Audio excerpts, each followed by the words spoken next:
হাটগাঁৱতো অভাৱনীয় পৰিস্থিতিৰ সৃষ্টি কৰিছে কৃত্ৰিম বানৰ ফলত হাহাকাৰ অৱস্থাৰ সৃষ্টি হৈছে সমগ্ৰ অঞ্চলটোত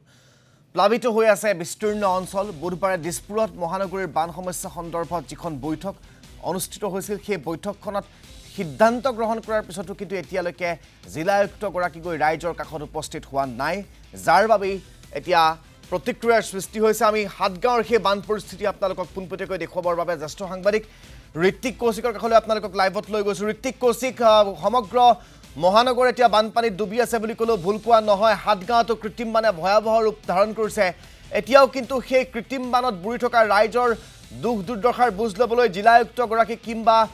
অন্যান্য বৰমুৰীয়াসকল উপস্থিত নোহোৱাটো বৰ লাজৰ কথা বৰ চিন্তাৰ বিষয় নিশ্চিতভাৱে ৰাজদীপ চাওক মই প্ৰথমতে আপোনাক ইয়াৰ যি ভিজুৱেলছ দেখাই ল'বলৈ চেষ্টা কৰিম এইটো হ'ল হাটগাঁৱৰ পৰা আমি যি কেণ্টনমেণ্ট আছে সেই হয় আমচিং যোৰাবাট হৈ সোণাপুৰ যোৱাৰ পথ আৰু এই পথটো বৰ্তমান জলমগ্ন আজিৰ পৰা নহয় বিগত দুদিন ধৰি ইয়াত এনেধৰণে একেই পৰিস্থিতি আছে তাৰ সমান্তৰালভাৱে ইয়াত অকল ৰাজপথেই নহয় যি হাটগাঁও আৰক্ষী থানা আছে আৰক্ষী থানাও পানীৰ কবলত আছে পানীৰ তলত আছে তাৰ সমান্তৰালভাৱে কেইবা শতাধিক ঘৰো এতিয়া পানীৰ তলত আছে কিন্তু এই ক্ষেত্ৰত কোনো প্ৰশাসনৰ লোক কিন্তু ইয়াত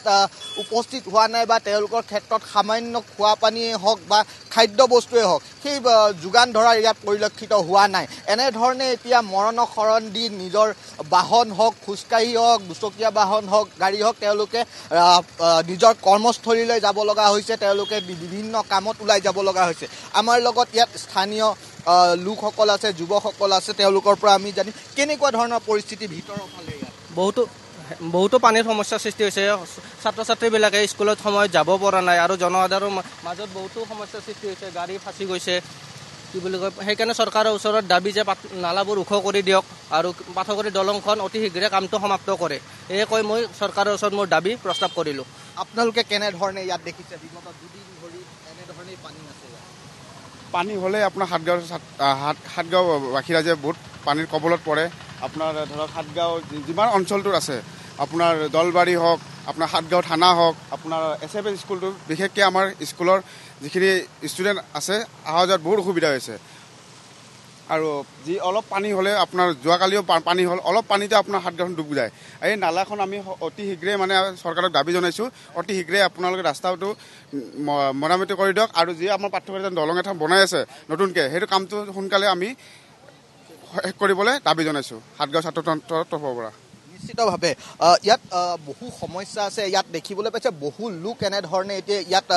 ৰৈ থাকিব লগা হৈছে পানীত তেওঁলোকে যাবলৈ অসুবিধা বিভিন্ন